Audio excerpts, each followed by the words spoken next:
ஓ உட்காரு. காலை இப்படி நேர் வை. செட்டல் மாதிரி இது வை. இன்னும் கிட்ட வை இந்த காலை. இப்போ உட்காரு. பாத்ரூம் உட்காரு மாதிரி உட்காரு.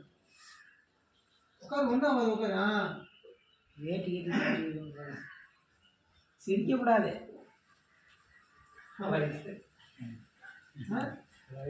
எந்த இடம் வலிக்கு சொல்லு. உட்காரு. நீ அந்த மாதிரி உட்காரு. 10 டைம் உட்காந்துனா தான் அதனுடைய வலி என்னன்னு தெரியும். பாத்ரூமே முட்டி இப்படி தான் போவேன். உட்காரு. நீ எப்படி பாத்ரூம் போவ?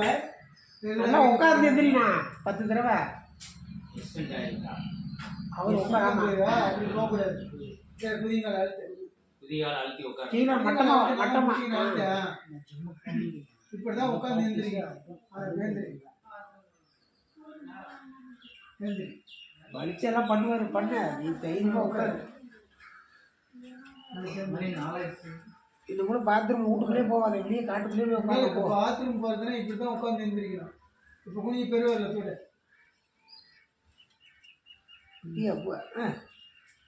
இப்போ என்ன வழி இருக்குதா பாரு. இல்லை கரெக்டாக சொல்லு. இதுக்காக சொல்ல வேண்டாம். உண்மையாக சொல்லிடுங்க.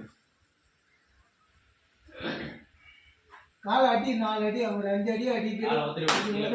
அடிக்காதமா அடி இல்லை வாங்கம்மா.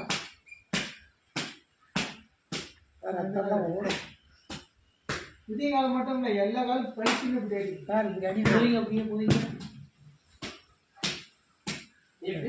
அந்த ஃபேஸ்புக்கில் மீன்ஸ் பஸ்ஸை வச்சுட்டு ஒருத்தர் கொடுப்பார்ல அது மாதிரி புதிங்க.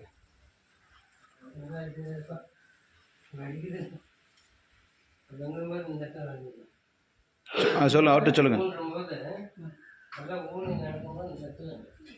சண்டி நடக்காத காலை இப்படித்தான் நேர் பண்ணணும். அது பிறவியிலிருந்து அப்படியே புதியங்களா நீ பழுத்தி உட்காரு. இப்போ வழி இருக்குதா பாரு.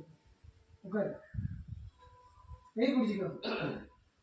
கையை அப்படியே உட்காரு. ஒன்றும் பிரச்சனை இல்லை. உட்காரு. பிடிச்சிக்கிறேன். உட்காரு. இப்போ வழி இருக்குது.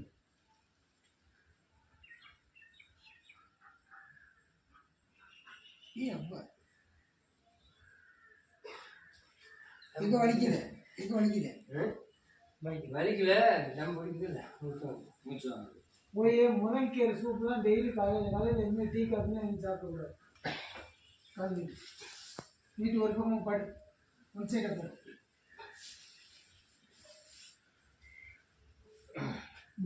மடிச்சு மேலே மடி.